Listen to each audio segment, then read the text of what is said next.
So very quick intros. So I'm Elizabeth Pisani, Deputy Director for Corporate Assurance and Academy Returns in the Department for Education.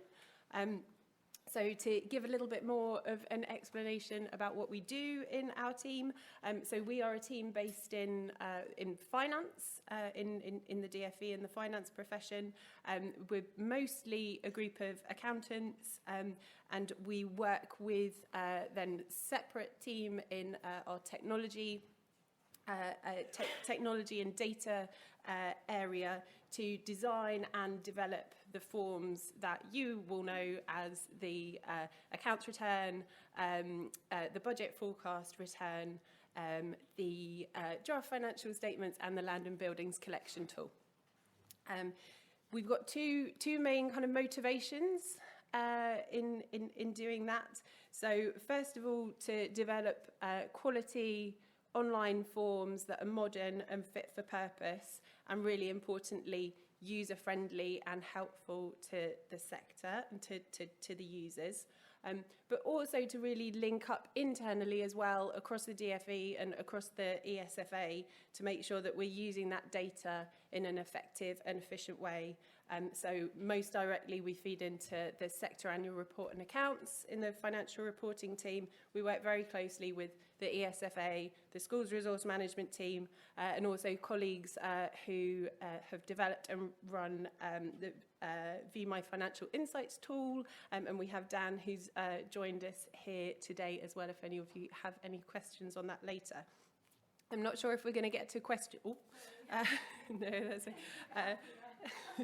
I'm not sure if we're going to get to questions in this session, but if not, we will be loitering around the schools resource management stand upstairs, isn't it? Upstairs.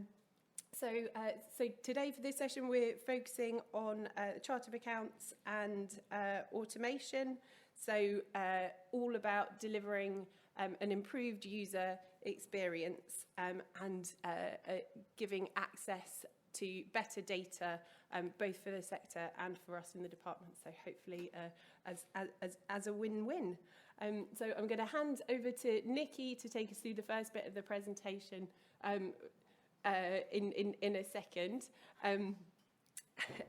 And I'm also really pleased that we've got Alan, Tom and India here as well, because you definitely don't just want to hear from the DFE, you don't just want our word for it. So we've invited Academy Trust and auditor representatives to come and talk to you as well. But before I hand to Nikki, as I was rightly corrected, a couple of warm-up questions for the room. So who has already adopted the Academy's Chart of Accounts? Very good. I would say that's, as a kind of general population, that's below average representation here, which I think is fair to say that many will have chosen the other sessions because they've already done this. So, and Nikki does have a kind of bag of sweets, by the way, which is a particular incentive for being able to quickly put your hand up for that one. And who has used automation to complete their accounts return?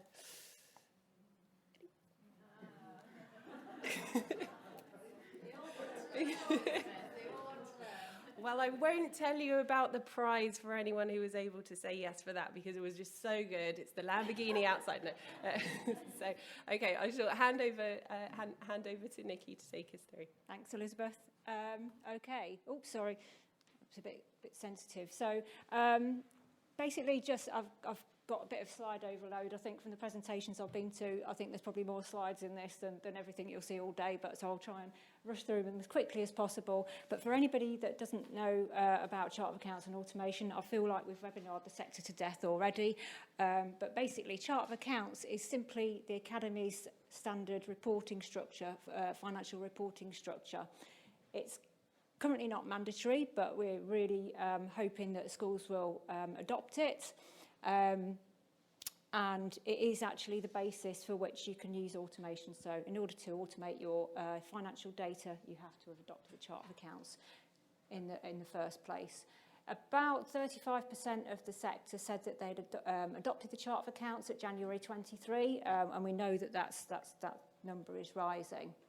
So automation basically refers to the instant transfer of data from the Chart of Accounts to, from your Trust General Ledger into the DFE's financial returns.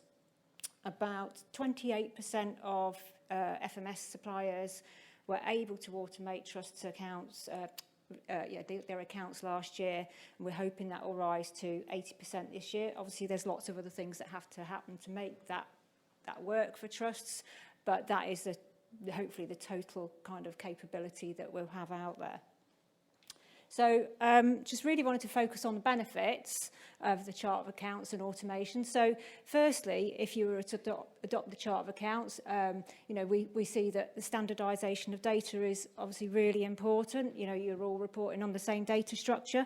So and that will help, lots of other things as well. For example, all your auditors will be using the same data structures. You'll be able to, the rebrokerage processes for academies will be much easier in terms of the finances, finance systems. The changing of a new accounting structure no longer becomes a barrier to you moving from one FMS provider to another. Also then on the back of that standardisation, there'll be improved quality of data. So if everybody's using the same Chart of Accounts, the quality of our benchmarking and VMFI, and your ability to have a much more robust comparison with other schools will be much more improved. From the work that we did with a lot of schools who've mapped to the Chart of Accounts in the first, the early adopters, we've kind of found that there has been a potential to improve financial management, and actually it's been part of reviewing the finance processes and transparency of data. And obviously also, as I said earlier, it enables the use of automation. So then there are added benefits for trusts using automation. Firstly, the time, say, to actually input your data into the finance returns. So obviously a big chunk of that report is the accounts return is automated.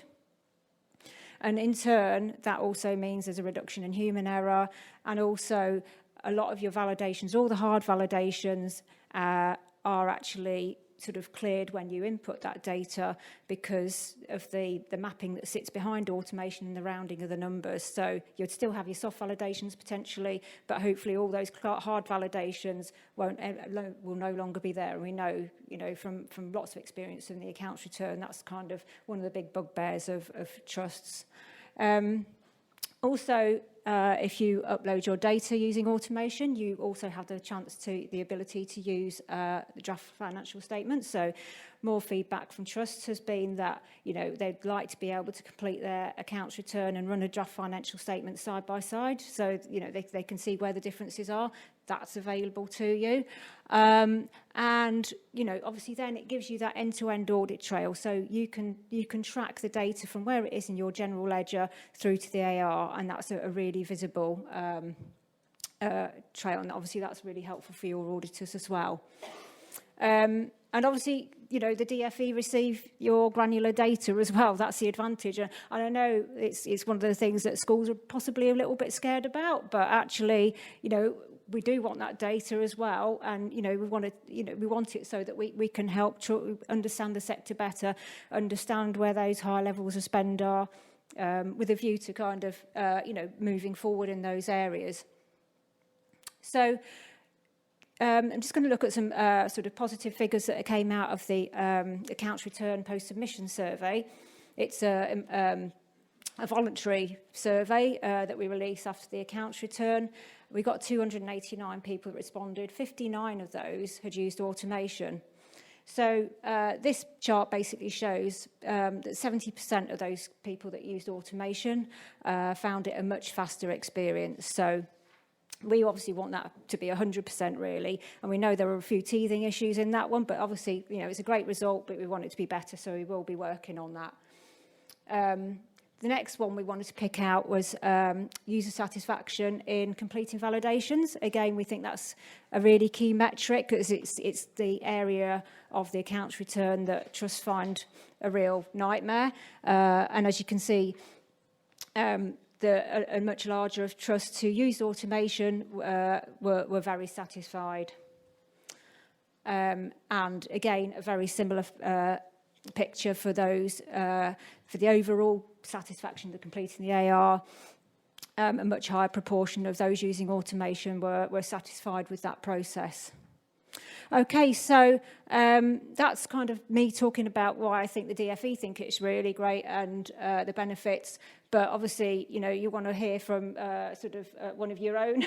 And so I'm going to pass on to Alan, who's going to... I think so, yeah, far away.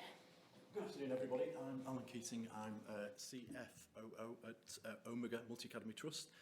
I was involved in the DFE pilot back in 2019. I'm not known for volunteering for things, but I thought if it's coming, I might as well be in at the outset. So that's what I decided to do. I volunteered to be part of the pilot. So we were faced with November. We'd just gone through the statutory accounts. We'd gone through the audit. And we were faced with chart of accounts and automating the accounts return. So basically there was two options. There was option A, which was mapping the existing chart of accounts to the DFE chart of accounts, or option B, it was completely changing the database and accepting the DFE's chart of accounts in totality.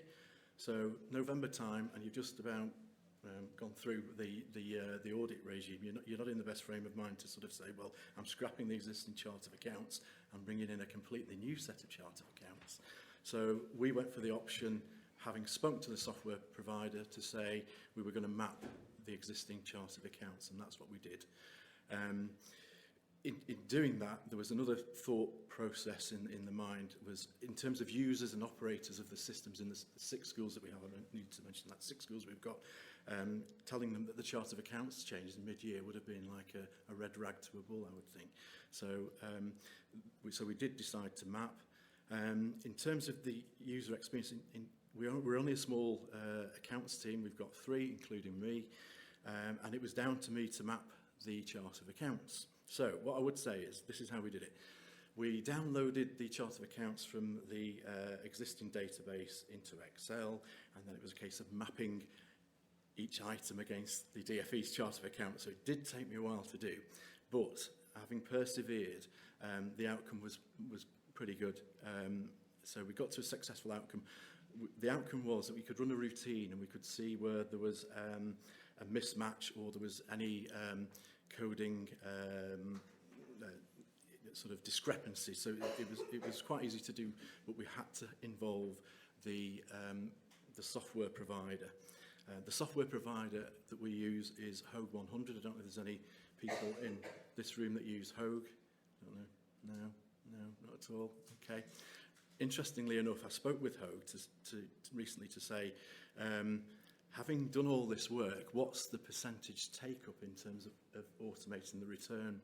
And they told me it was 10%. So I thought, well, from 2019 to 2023, 10% is quite a low take-up rate. I know you've got figures, but I thought that's quite a low take-up rate. So then I thought to myself, well, what are the incentives around for us as users in terms of automation? And to me, it's not a return that keeps me awake at night, the accounts return. There's many more returns that we all have to complete. And it was one of those returns that we always subcontracted out to the auditors, so the auditors produced the actual accounts return. So from that respect, there isn't a great deal of difference. What I've found is that questions that we used to be asked when we'd sent the TB to the auditors for the auditors to produce the account return is greatly reduced because of the automation process. So you get less questions. Food for thought, though, is if the personnel change in the auditors and they don't realise that you're on an automated accounts return submission, it goes a bit awry, which happened to me. They changed a member of staff and they'd gone off the TB that we'd submitted as part of the accounts production process. And I realised when I was clicking the buttons to upload the data into the IDAM system that they'd already done that. I had to say, hang fire, no, don't do anything, because you need to do it again because we need to use the automated system. So that's what we did. So it was a bit of an issue there. All told, I would say that once it's set up, it is really a click process, a click and validation process, and you're given error messages if you've not got anything correct in terms of the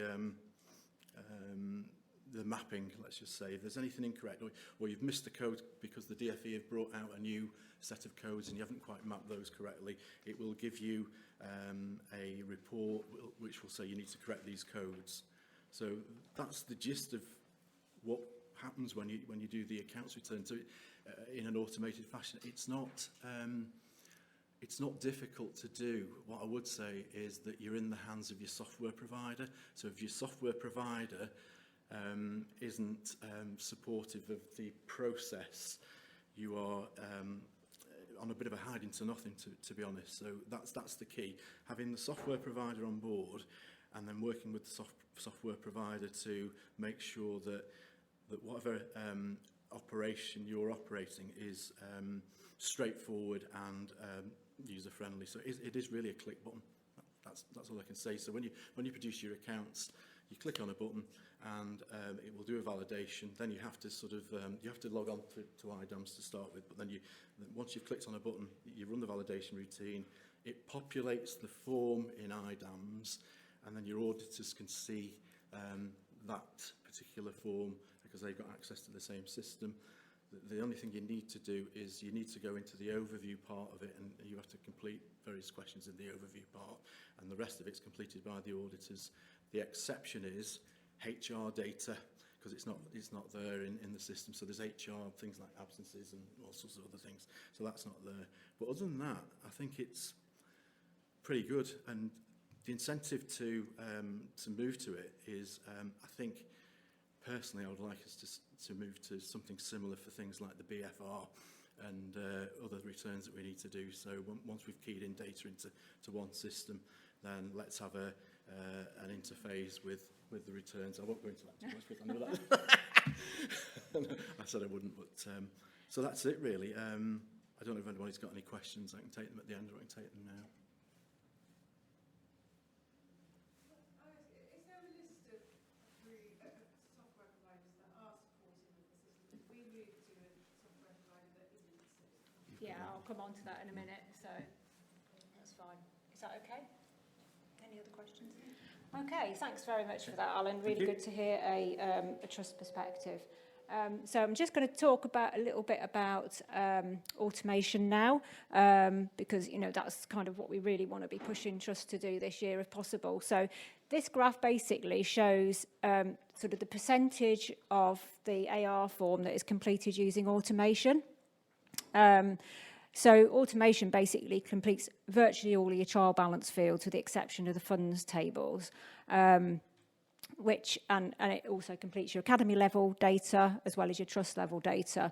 So, and that's the reason why the larger the trust, the bigger percentage of fields it will complete. This is based on absolute total number of fields, and actually, if we did it on trust usage, percentage of trusts completion rates, then actually I think the automation would actually be a much higher percentage, because a lot of those manual fields are a very low usage.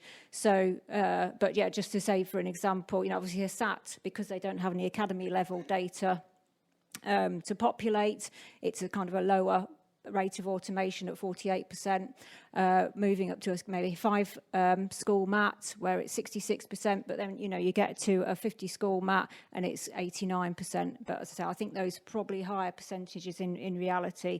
But as Alan said, you still need to complete those the manual fields like the staffing data, etc., and some transactional level data as well. We do populate the counterparty data, although that's obviously a much smaller element of the form than it used to be, but the automation does populate counterparty. Okay, so basically 3 simple steps to automation. Well, not so simple, but very simple on a slide. Firstly, a trust has to adopt the chart of accounts, as Alan did in the mapping, or adopting it natively and actually using our Academy's chart of account codes in your general ledger. Secondly is the automation part. So your FMS provider has to have developed the automation functionality and then also upgraded your software as well. And then thirdly, the trust needs to set themselves up with a specific role on IDAMS so that they can send the data to the DFE. This slide is obviously probably quite small. I'm hoping these will be circulated to you afterwards. But this is basically where all the suppliers are in terms of being able to automate what their progress is. So, you know, we've got ones that we know that have already automated, it's all up and working, you know, and we're pretty certain that we've got another category where they'll be ready for 22-23 accounts return. Then there's a whole load of them here where either, you know, we're struggling to get a response or they're not moving. But if anybody's actually got any direct contacts for any of this category, because, you know, we're not getting much response when we're kind of going to the general email addresses. We are absolutely trying our best to contact them all, but, you know, sometimes we don't get responses. But so, you know, we'd love to hear if anybody's got any direct contacts for those. That would be absolutely fantastic. But yeah, we are doing our best to try and contact all of them. We have got a few who've definitely said they're not going to be investing in automation this year, which is a little bit frustrating because there's a couple of them where their trusts have adopted the chart of accounts. So I think that's a big note to trusts is if you're looking for new software, FMS software, just maybe make sure that they are going to be automating as well as enabling you to drop the chart of accounts. So I've got the risk of doing any live demos. I've put a few slides on here just to show how easy automation is. Literally, once you've sent your information, it's the click of a button. You just accept the data into the form. There's a double check that you're happy to do that because you can send the data as much as you like, as many times as you like. So it's just the data will overwrite whatever's in the form already. But you know, last year we had trusts that sent data 8 times, others sent it just the once. So. The AR form itself, it looks, there you go back into there, and it looks very similar to what you're already familiar with just some additional functionality down the bottom. We've got field level tracking, so that kind of shows you the data, where you've automated data into the form, the fields where you've automated that data, and if you've modified it.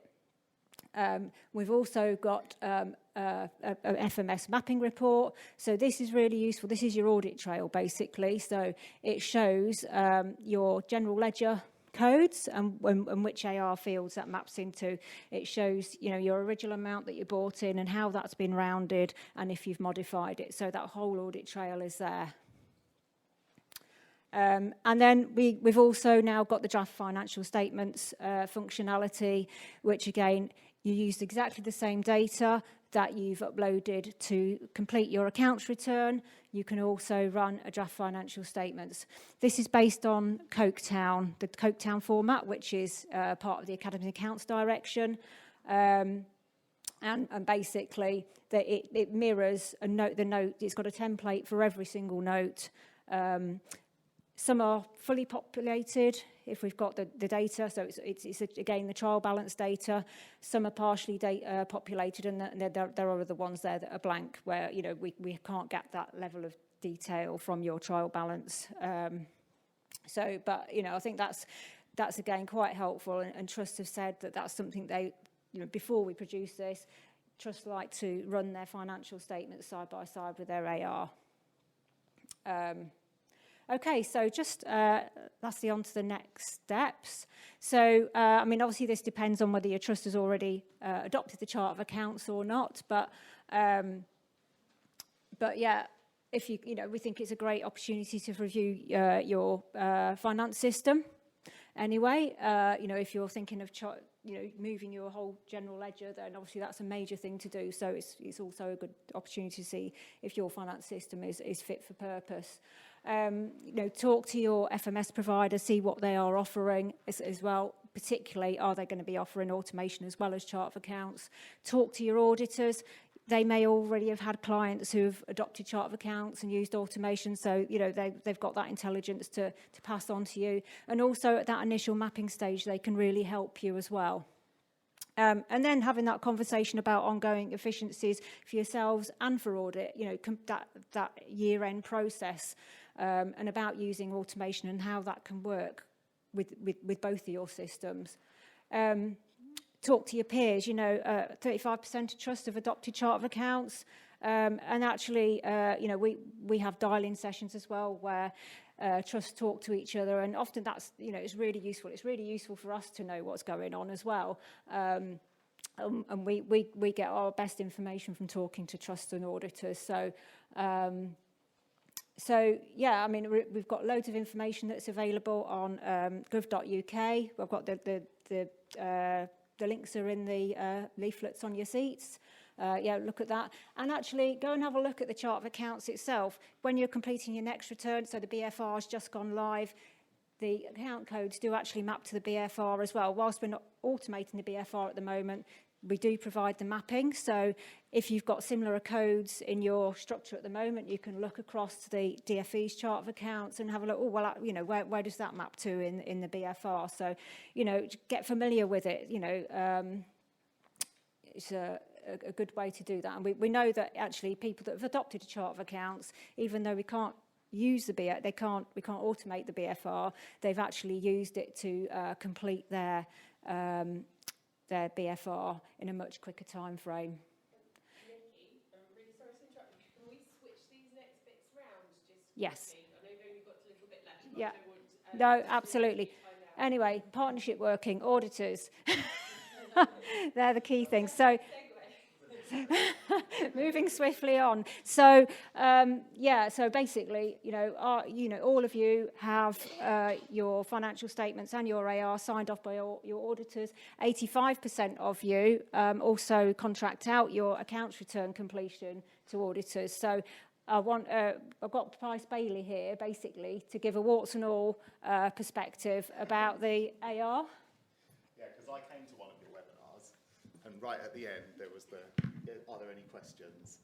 And there was the stunned silence that you get, and I said, okay, I'll ask a question. And I said, this is great, but, and that is kind of my job, to be professionally sceptical and say, yeah, this is great, but if I get presented with a chart of accounts, or a set of accounts, or an accounts return, I say, yeah, this is great, but where could it be wrong? Where could we improve? And as auditors, we're there to fulfil a compliance function. I'm there to sign off on the truth and fairness of financial statements, which gives your trustees that confidence in the work that you guys are all doing. And I'm also there to sign off on the accounts return to state that it agrees with those financial statements, which are true and fair. And we spend a lot of time as auditors not just doing the compliance work, but also supporting our clients. And some of that support means chopping and changing numbers in nominal ledgers, moving figures around to the right codings so that they appear in the right places in your financial statements. And that takes a lot of time, and it kind of erodes our ability to support our clients. So we see the chart of accounts as an area of huge potential, but it needs to be dealt with in the right way. And hopefully Alan's given you some confidence that that can be done from a frontline perspective. And I get lots of confidence from people like India who support our clients firsthand when they come to us and say, this is great, but we're struggling with this element of it and that element of it. And we get a really broad vision, working with 70 external audit clients and 30 internal audit clients. So we see the myriad of different challenges that you're all facing as a barrier to entry, but also as a process that you're going through if you have adopted it. So one thing India wanted to do was just maybe focus on the details, some of the things that we have seen present as challenges in the sector. Yeah, absolutely. For us, it's very much a story of two parts. There's the chart of accounts, and then there's automation. So the chart of accounts, no doubt, for us, we see greater quality reporting, whether that's when it comes to us, when we put it into our system for the year-end accounts, or, you know, when you've got the benchmarking as part of the accounts return, it's so granular, but actually by having the chart of accounts, it's less subjective. What we tried to do last year is we had a couple of trusts that explored automation, which was great, and one of the messages we're giving to our clients this year is maybe this is the year, if you're already set up on the chart of accounts, explore automation. But for us, it's very much, the chart of accounts needs to be set up correctly and using it correctly. It's like we put a couple of examples on the presentation, but just to think of a few ones, and the fixed asset example is quite good, is what we see the finance teams post their fixed asset additions, it will just go to fixed asset additions. Actually, when you put it in the chart of accounts and you automate it, you need a bit more granular detail. So is that fixed asset additions from DFE grants or other grants? And it's just sort of changing that mindset when you're doing those postings. So what we're doing this year is we're almost creating like a mini handbook or checklist as part of your year-end procedures. If you want to explore automation, also think of these additional elements, because if, for example, you posted it to fixed asset additions it would get automated in.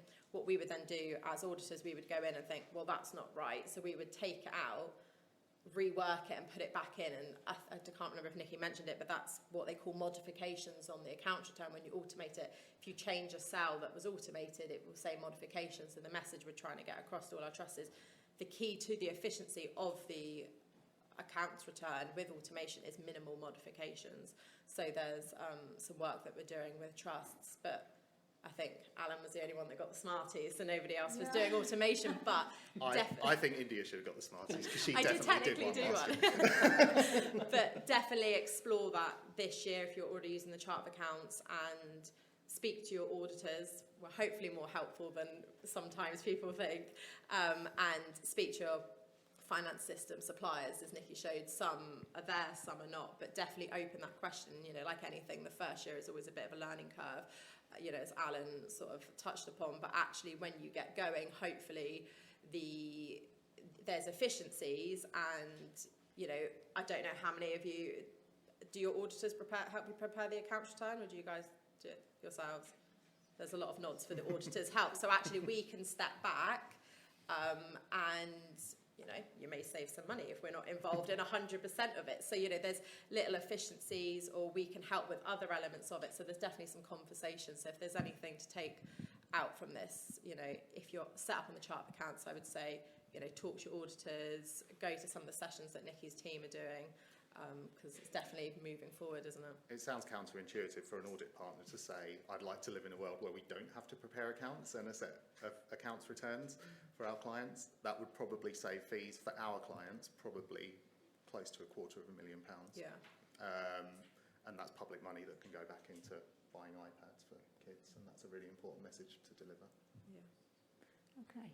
Thanks ever so much. That's really, really helpful. So I guess just to, you know, we are off the back of what, you know, the work that India's done, we've actually been running mapping workshops as well with Trust, because we know that data, getting that data quality right is so important for, you know, the efficiencies for everybody. So, you know, you basically get it right first time, you input the data once, you know, and hopefully your auditor won't have to come back to you again. And, you know, you've got that really solid, clear end-to-end audit trail then as well. So, just a couple of things to finish off, really, just help and information. So just a little news flash, if anybody's using chart of accounts and hasn't realised that we've actually released an updated version of the chart of accounts for 23-24. We have got quite a few new codes in there this year. We normally try and keep it to a minimum, but it's been absolutely essential to get financial reporting right.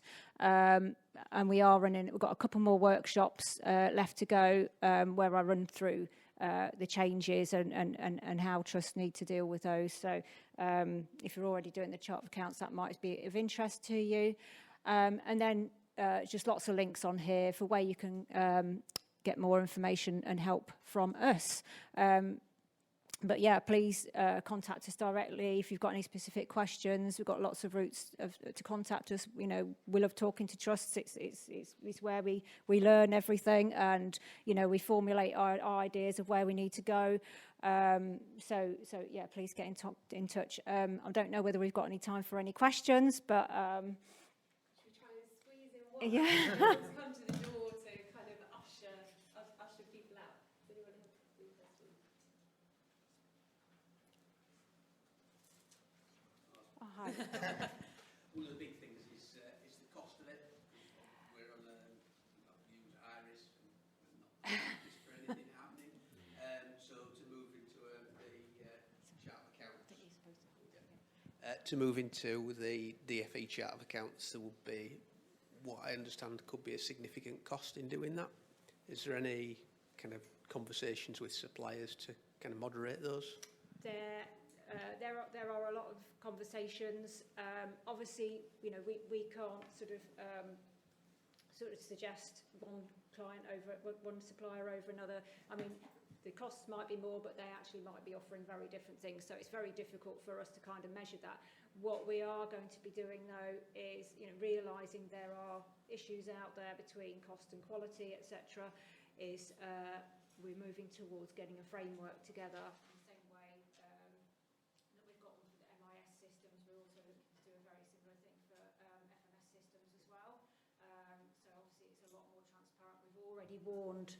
We've warned our suppliers that we speak to that we'll be doing, that's what we'll be doing. So hopefully they'll be having a bit of a hard look at the prices, because obviously we want those prices to be out there as part of it, you know, about being really transparent, because they need to be coming up with, you know, even a supplier needs to be coming up with transparent pricing structures within their own offer, because we know that they're often, you know, they're offering different prices to different trusts. So they need to be very clear around what their pricing structure is. Okay. And it's because it's not just finance systems, there's budgeting systems and payroll systems that generate journals to transfer, and yes. So it can be quite extensive. Yeah, absolutely. I mean, also we've opened an automation channel on FD Forum. If you're a member of FD Forum, where we're encouraging trusts to kind of talk to each other about, you know, their experiences with FMS providers, in particular around, you know, really around automation, but often, you know, that kind of brings up other areas of support within the FMS system. But you know, I often think the best way to find out, you know, who's offering a good service is actually just talk to each other. You know, your school's business manager forums, etc. But as I say, we do want to get that information to be transparent, because we know that there are some massive variations across the sector. Yeah.